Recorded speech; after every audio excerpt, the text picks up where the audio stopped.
Walilea mnyama bila kujua. Hadithi za Rigma. Katika kijiji cha Kota, watu walikuwa wakisherehekea mwisho wa mavuno. Ndani ya uwanja wa familia, mzee wa ukoo, Elenga Mavuna, kiongozi anayeheshimiwa na baba wa watoto wengi, aliketi kama mfalme. Pembeni yake, wake zake watatu walikuwa kimya kimya. Kila mmoja alijua kwamba hakuwa tu mwanaume wa kawaida, bali taasisi yenyewe. Mashamba yalipokuwa yamebarikiwa, Elenga aliinua kikombe chake cha kalabasi kuwatolea baraka watoto wake. Ukoo wangu uishi kwa muda mrefu. Wana wangu wawe watu wakubwa na binti zangu walete heshima majumbani mwetu. Sauti yake ilikatika ghafla. Mzee huyo aliweka mkono kifuani. Kalabasi ilianguka. Baba, akapiga kelele mwana wake wa kwanza alipokimbia kwake. Lakini mzee akaanguka chini, pumzi ikikata papo hapo. Watu wakapaniki. Wanawake wakalia, ngoma zikanyamaza. Mganga wa kijiji, Boko, aliitwa kwa haraka, lakini haikuwa na maana tena. Kifo kilikuwa kimempata katikati ya sherehe. Macho ya watu yakaanza kuangaliana kwa mashaka mazito. Wake watatu walitazamana kwa macho baridi kama barafu. Wa kwanza, Mama Eto, alikaza kanga yake kwa hofu. Wa pili, Mama Lisowa, alinong'ona dua. Wa tatu, Mama Sa, kijana kuliko wote, alibaki mtulivu kwa namna ya kutisha, mdomo wake ukijaribu kutabasamu. Minong'ono ikapita ndani ya umati. Hiki hakikuwa kifo cha kawaida. Roho hawachukui mtu ghafla katikati ya baraka. Kati ya vilio na nyimbo za maombolezo, ukweli ukaanza kujidhihirisha. Kifo cha Elenga Mavuna hakikuwa bahati mbaya. Ilikuwa mwanzo tu. Jua lilipotua juu ya kijiji cha Kota, giza lilishuka pamoja na huzuni. Usiku huo, Kiala, mwana wa pili wa marehemu Elenga Mavuna, hakuwa amerudi nyumbani. Alitoka kabla ya jioni akiwa na kikapu cha rafia, akamwambia mamake, naenda kutafuta mihogo, Mama Eto. Kesho hatutakosa chakula. Mama yake alimwangalia akiondoka kwa fahari moyoni. Kiala, mwenye miaka 17, alikuwa kijana mchangamfu, tayari kusaidia wakati wowote. Tofauti na kaka yake mkubwa, Ngoma, aliyekuwa mkimya na wa kujitenga, Kiala alikuwa na nguvu kama mtoto wa simba. Lakini saa ziliendelea kupita. Mihogo haikurudi. Na wala kijana hakurudi. Mama Eto, mke mkubwa, alijaribu kuwa mvumilivu mwanzoni. Aliketi mbele ya nyumba yake akingoja. Lakini mwezi ulipoanza kuonekana, hofu ilianza kumsonga. Akasimama, kanga ikiwa imevurugika, akapaza sauti. Kiala! Kiala! Rudi nyumbani, mwanangu. Majirani wakatoka kwa mshangao. Ngoma, kaka mkubwa, akafika mbio. Kuna nini, mama? Kaka yako hajarudi. Uso wa Ngoma ukabadilika. Bila kupoteza muda akawaita wanaume wa kijiji. Dakika chache tu baadaye, zaidi ya wanaume 10 wakiwa na mashikio ya moto waliingia kwenye vichochoro vya msitu. Matawi yalivunjika chini ya miguu yao na mara kwa mara sauti ya bundi ilisikika. Msikaribie sana ule mti mkubwa wa mizimu, alionya mzee Boko aliyekuwa mbele. Kwa nini? Aliuliza kijana mmoja. Roho hulinda mahali pale. Hakuna mtoto anayekanyaga pale baada ya jioni. Lakini baada ya kutafuta sana hawakupata chochote. Hakuna alama ya Kiala. Ndipo alfajiri ilipochomoza, mtoto mmoja wa jirani akapata kitu. Kikapu cha Kiala kikiwa kimetupwa karibu na ule mti mkubwa mtakatifu. Kikapu kilikuwa na majani machache tu ya mihogo. Lakini kilichowaogopesha wazee si kikapu bali ardhi. Majani yameungua, yamekuwa meusi kama yaliyopigwa na moto. Hii si hali ya kawaida, Boko alinong'ona huku akichora alama ya ulinzi kifuani mwake. Mama Eto akaanguka chini akilia kwa kilio cha kutisha. Wanawake wakamwinua, machozi yakitiririka mashavuni mwao. Haraka tu, lawama zikaanza kurushwa kama mishale. Ni Mama Lisowa, alipiga kelele jirani mmoja mzee. Lazima amemroga kijana ili awafurahishe watoto wake. Hapana, mwingine akajibu. Ni mama Saa. Tangu Elenga afariki anacheka kupita kiasi. Mjane wa kweli haliwi na tabasamu la namna hiyo. Wake hao wawili wakajibu kwa hasira. Walikuwa wakitazamana kama simba jike wawili waliotredi kupigana. Ngoma, mwana mkubwa, alijaribu kutuliza hali, lakini sauti yake haikuwa na nguvu ya baba yake. Usiku ule, kijiji kizima kilikusanyika kuwasha moto wa ulinzi. Lakini wakati moto ukianza kupungua, sauti ya kicheko cha mtoto ikasikika, lakini hakuna aliyejua ilipotoka. Wanaume wakaruka kwenye miguu yao, wakizunguka nyumba ya ukoo wakitafuta kila kona. Lakini hawakukuta chochote. Boko akasema polepole, hicho hakikuwa kicheko cha kawaida. Akainua macho, akasema tena, na hakikuwa kicheko cha binadamu. Watu wote wakaelewa jambo moja. Kifo cha Elenga Mavuna hakikuwa mwisho wa msiba, kilikuwa mwanzo. Kijiji cha Kota hakikupata usingizi tena tangu kutoweka kwa Kiala. Siku chache tu baada ya kupotea, mambo ya ajabu yalianza kutokea. Asubuhi moja, jogoo alipatikana amekufa katikati ya uwanja, shingo ikiwa imkatwa kwa ustadi wa kutisha. Pembeni yake kulikuwa na alama ndogo ndogo za miguu, kama ya mtoto, zikielekea kwenye mti ule wa mizimu uliokatazwa. Asubuhi nyingine, mbuzi walipatikana wakiwa wamekufa, wamekauka kabisa kana kwamba damu yote ilivutwa kutoka mwilini mwao. Wanavijiji walianza kunong'ona kwa sauti ya chini, ni roho zinazotaka sadaka. Wengine wakasema, hapana. Hii ni wivu wa wake wenza. Wanatoa kafara watoto wa wenzao. Hofu ilianza kuenea, ikisambaa kama ugonjwa hatari. Mashaka yakawa mzigo mzito juu ya kila mtu. Katika ukoo wa familia ya Mavuna hali ilizidi kuwa mbaya. Mama Eto, aliyekuwa bado hawezi kuhimili maumivu ya kupoteza mwanawe, alianza kumpa lawama waziwazi Mama Lisowa, mke wa pili. Ulikuwa na wivu wa watoto wangu kila siku. Sasa umemchukua mwanangu. Mama Lisowa akamkazia macho kwa hasira baridi. Wewe mwanamke wa wivu, unathubutu kunituhumu? Umesahau kwamba watoto wangu wenyewe hawalali?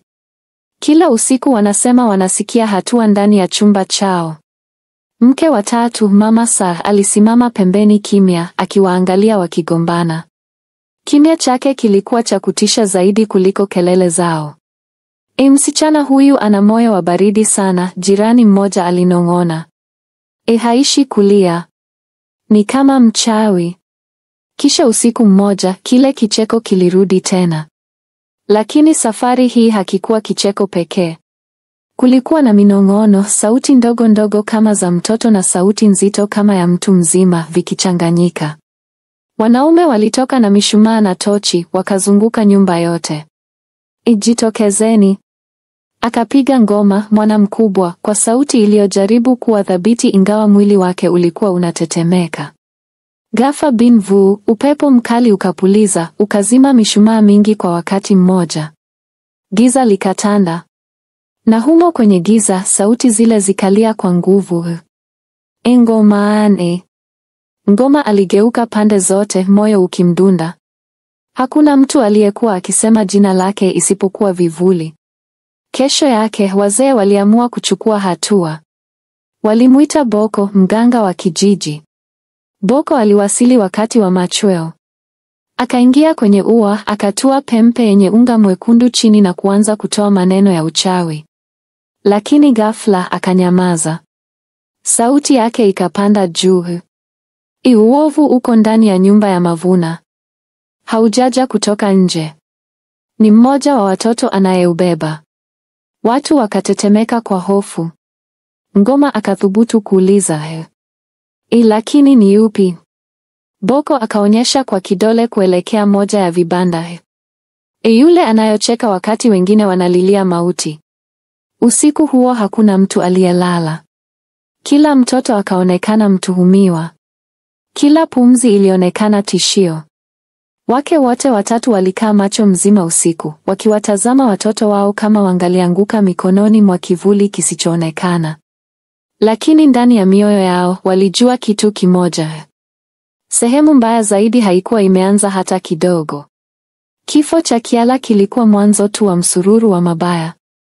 Mama Eto, mke mkubwa, alitoka nje ya nyumba, macho yakiwa mekundu kwa kulia. Akamnyooshea kidole Mama Sa, mdogo kuliko wote, ambaye uso wake wa utulivu uliongeza hasira yake. Ni wewe? Umenichukulia mwanangu. Ulitaka nafasi yangu. Ulitaka ukoo wangu ufutike. Akapiga kelele kwa hasira. Mama Sa akatabasamu kwa baridi, tabasamu la dharau. Machozi yako hayaoshi wivu wako, Mama Eto. Mwanangu hakutoweka kwa sababu yangu. Wazee wa mababu ndio waliomua hatima yake. Labda kwa sababu ulimkosea mume wako kabla ya kifo chake. Kumtuhumu mwanamke kwamba alimkosea mume aliyekufa ilikuwa sawa na kumpiga moyo kwa kisu, ni aibu ya ukoo mzima. Mama Eto akapiga ukelele, akachukua kalabasi iliyokuwa chini na kutaka kummiminia kichwani Mama Sa. Lakini Mama Lisowa akaingilia kati, akasimama katikati yao. Imetosha. Sio Sa anayestahili kulaumiwa, ni wewe, Mama Eto. Mwanangu alipotea kwa sababu ulitia damu yako kwenye giza.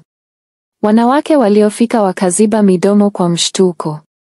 Kumtuhumu mtu kufanya pakte na giza ilikuwa sawa na kumtupa motoni.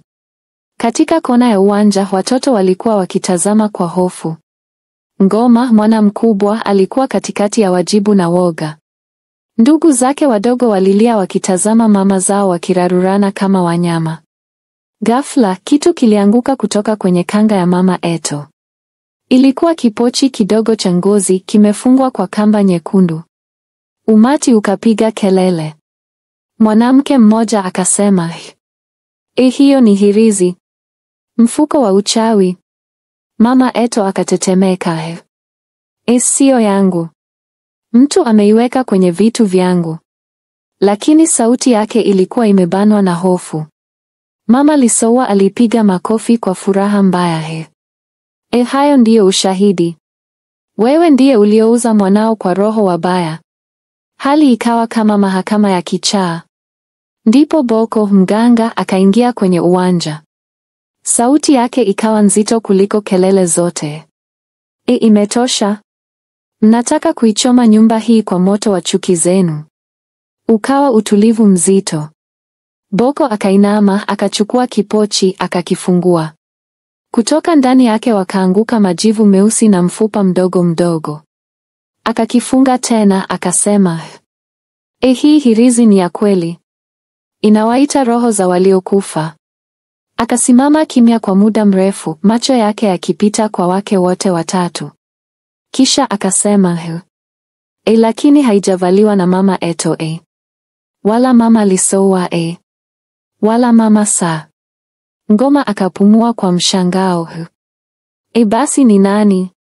Boko akainua mkono, akaonyesha kwenye kona ambako watoto walikuwa wamejikusanya. Uovu ulipitia kwao. Mmoja wao amechaguliwa. Na mpaka tujue ni nani, kila mtoto yuko hatarini. Mioyo ya mama ikaanguka. Wakawakimbilia watoto wao, wakiwakumbatia kwa nguvu, macho yao yakiwa yamejaa hofu kuu. Lakini swali moja lilikuwa likiwaka mioyoni mwa wote. Ni mtoto gani anayebeba kivuli? Na ndani kabisa ya nyumba ya Mavuna, watu wote wakajua jambo moja. Nyumba hii haikuwa tena nyumba, ilikuwa uwanja wa vita ambako kivuli kimeweka makazi. Wakati hofu ikila familia, mtoto mmoja tu ndiye aliyekuwa hakuguswa. Mok, mtoto wa Mama Sa. Wakati wengine wakisikia ndoto mbaya, yeye alilala mzito kama jiwe. Wakati wengine walikuwa wagonjwa kwa homa za ajabu, mwili wake ulikuwa wenye nguvu na macho yake yakiwa makali. Wazee wakaongea, labda mababu wamemgusa au pengine ndiye mteule wa kivuli. Mama Sa akainua kichwa kwa fahari, akiwakashifu wake wenzake kwa macho. Angalieni. Mwanangu amebarikiwa. Wakati watoto wenu wanaangamia, wangu anastawi. Mababu wamechagua. Maneno hayo yalikuwa kama mishale ikiwachoma Mama Eto na Mama Lisowa. Mok akawa kitovu cha hofu na fikra. Watoto walipomwona walimfuata kama kiongozi mdogo. Sauti yake ilisikika mbali kuliko ya wengine. Hata Ngoma, mwana mkubwa, alihisi mamlaka yake yakiteleza kutoka mikononi mwake. Macho ya watu yakahamia kwa Mok, kana kwamba nguvu ya Elenga Mavuna imepita kwake, si kwa mrithi wake halisi. Usiku mmoja, wazee wakaitisha kikao. Boko akasema, nimeongea na roho. Wanasema Mok atalibeba jina la Mavuna mbali kuliko yeyote aliyeishi. Mama Sar akatabasamu kwa ushindi. Ngoma na Mama Eto wakaisikia kauli ile kama onyo lililofichwa. Kijiji kikiwa kimechoka kwa woga, kikaamua kuamini maneno hayo kama tumaini. Mok akawa mtoto asiyeweza kuguswa. Usiku mmoja, Ngoma alimkuta Mok amekaa karibu na mti ule wa mizimu. Mok, unafanya nini hapa?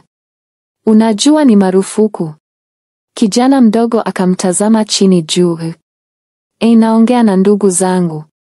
Wako hapa. Wananichekea. Ngoma akahisi damu yake ikiganda. Hakuthubutu kuuliza zaidi. Alipomwambia Boko siku iliyofuata, mganga alitetemeka kwa kichwa. Roho wamechagua mwenyeji wao. Kadri siku zilivyopita, ndivyo Mok alivyokuwa kitovu cha hofu na matumaini.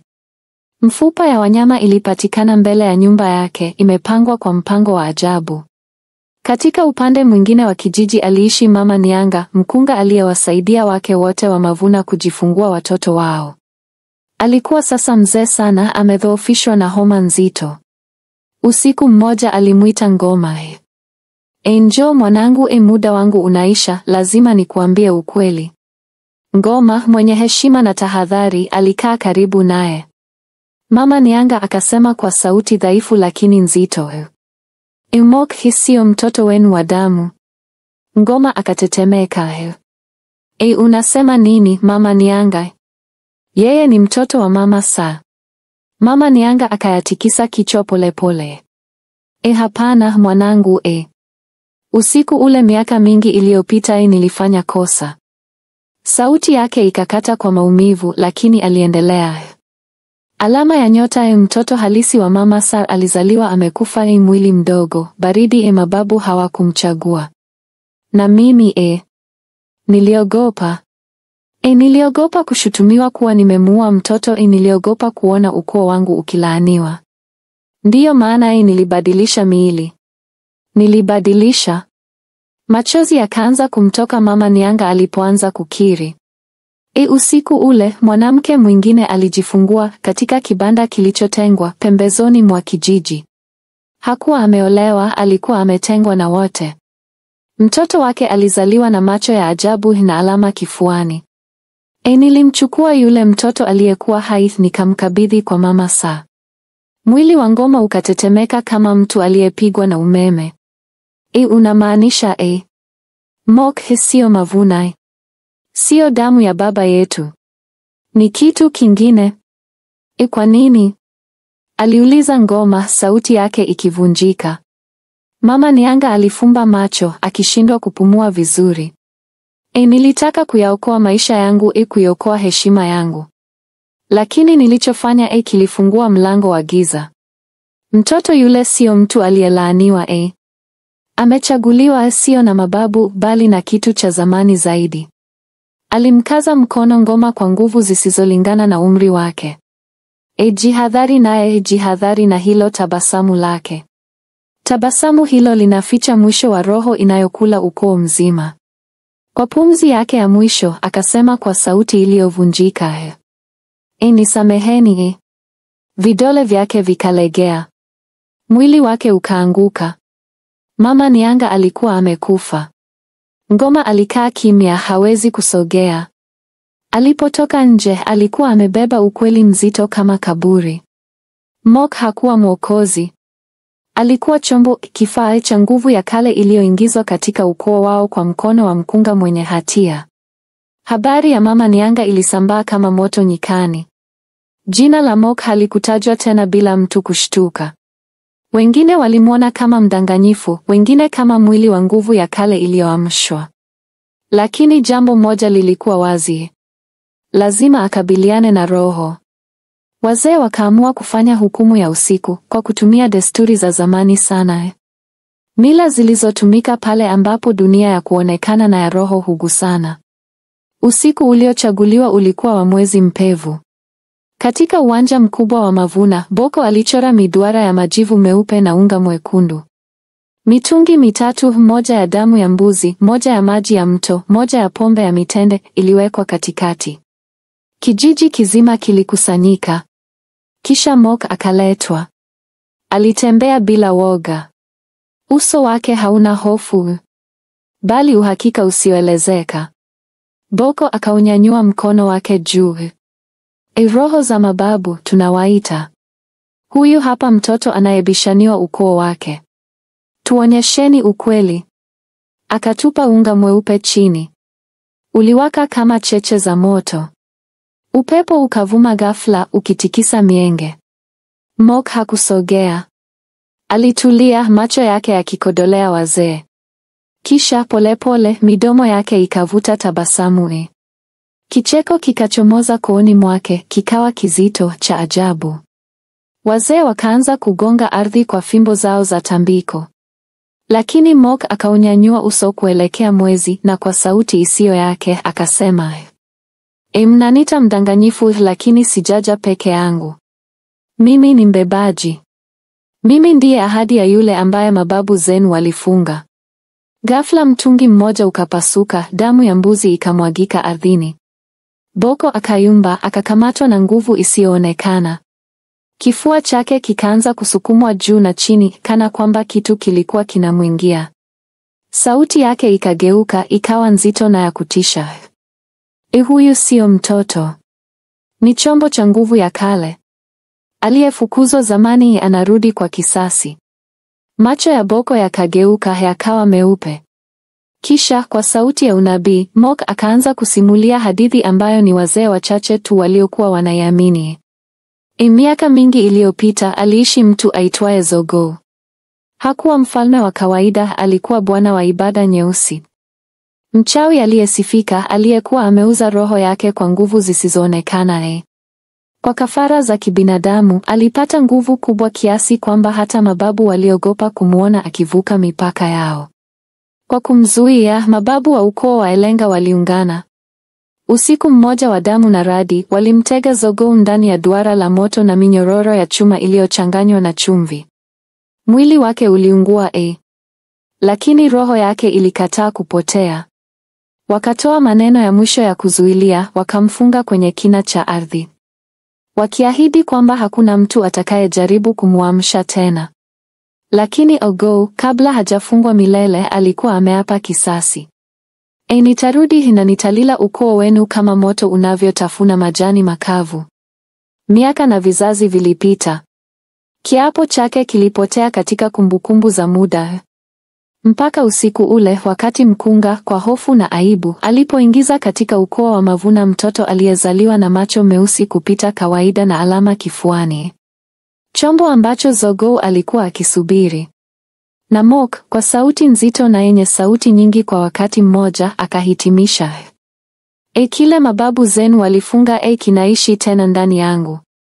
Mimi ndiye ladha yake, nami nimekuja kudai kilichoibiwa kwangu.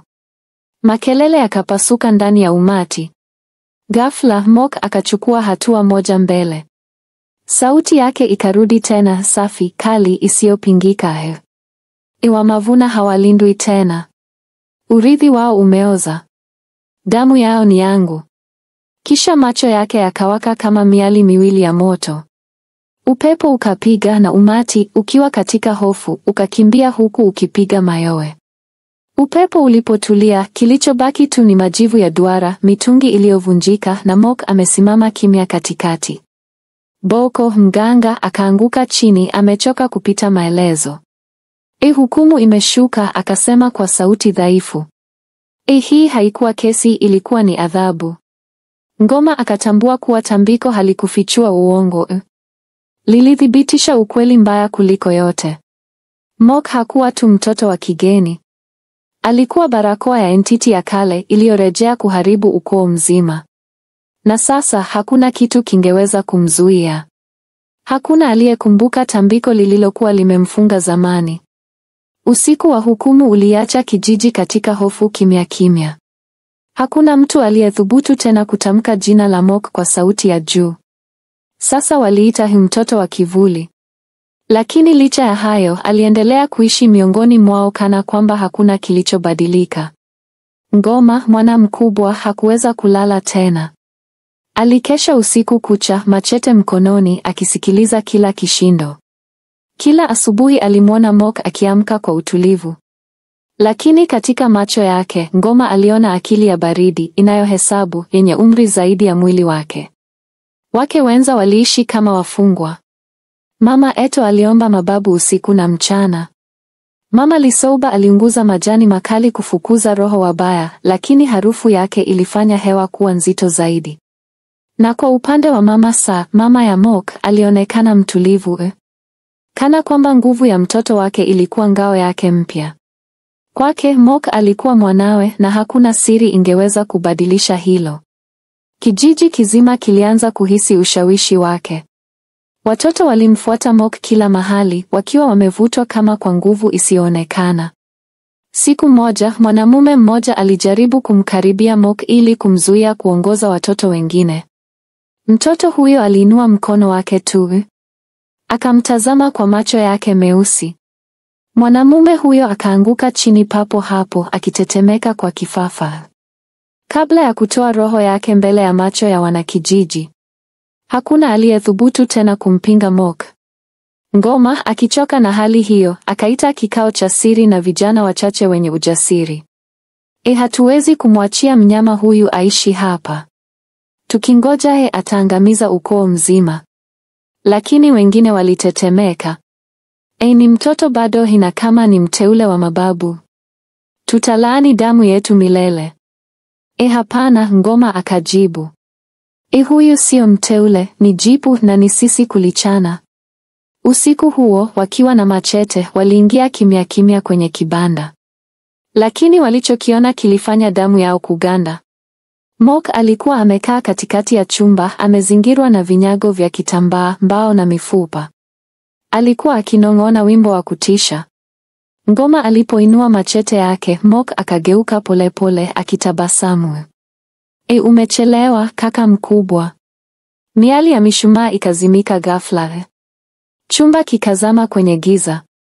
Kicheko kikapasuka, kikitoka kila upande kwa wakati mmoja. Vijana wakapiga mayowe, wakipiga machete zao angani. Lakini hakuna waliogusa isipokuwa hewa tupu.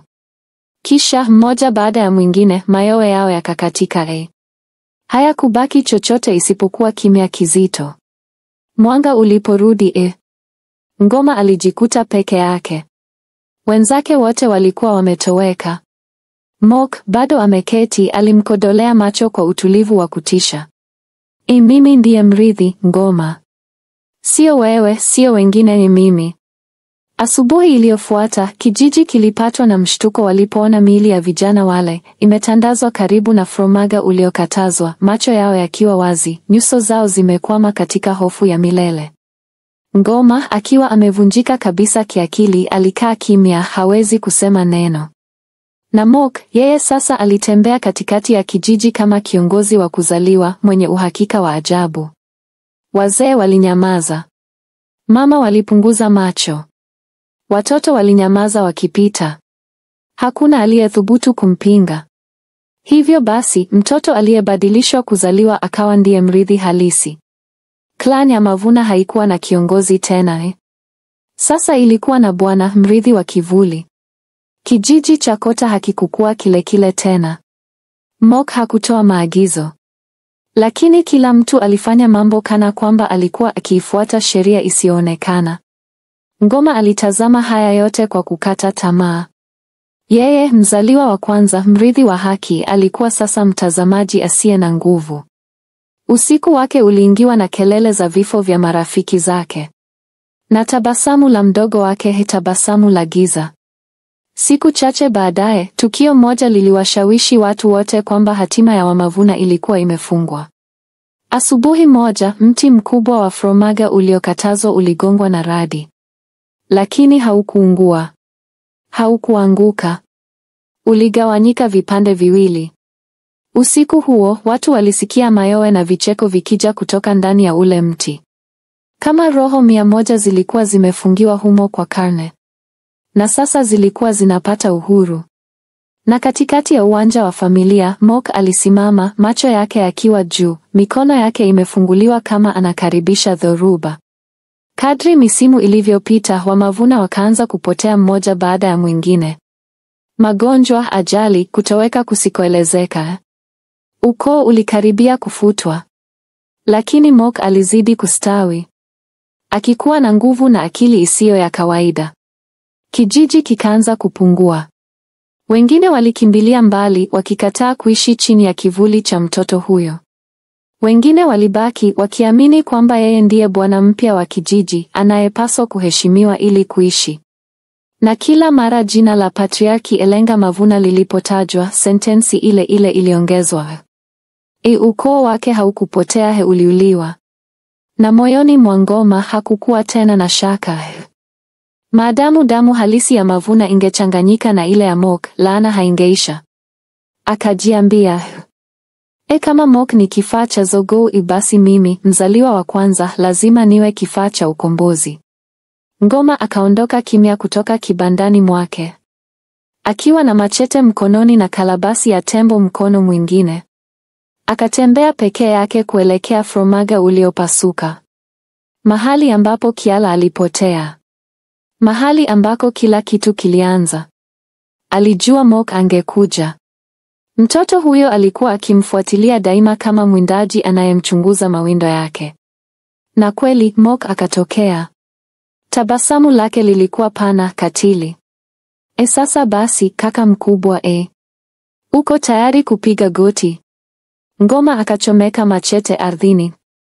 Akachora duara kuzunguka wote wawili. Hapana. Usiku huu sipigi goti. Usiku huu naifunga njaa yako. Akamimina tembo ardhini. Kisha akachora juu yake alama za zamani kwa makali ya machete. Upepo ukasimama ghafla. Sauti zisizoonekana zikainuka hewani. Vicheko vya watoto waliopotea vikachanganyika na vilio vya roho zilizoteseka. Mork akacheka kwa upole. Unafikiri duara hili litanizuia hadi mimi niogoo? Mababu zako walinifunga lakini nilivunja chuma chao. Ngoma akararua kipande cha nguo yake. Akatoa kisu. Na kwa pigo moja kali akajikata kifua. Damu ikachuruzika kwa wingi. Akamkaribia Mork, akashika mkono wake. Mork alinyosha mkono pia, lakini nguvu yake ikarudi nyuma kana kwamba imegonga ukuta usioonekana. Hakuwa tena bwana. Spirale nyeusi kifuani mwa Mork ikawaka ghafla. Kama kidonda kinachofunguka kutoka ndani. Ndipo Ngoma akabonyeza jeraha lake mwenyewe juu ya alama hiyo. Damu yake nyekundu ikachanganyika na kimiminika cheusi cha Mork.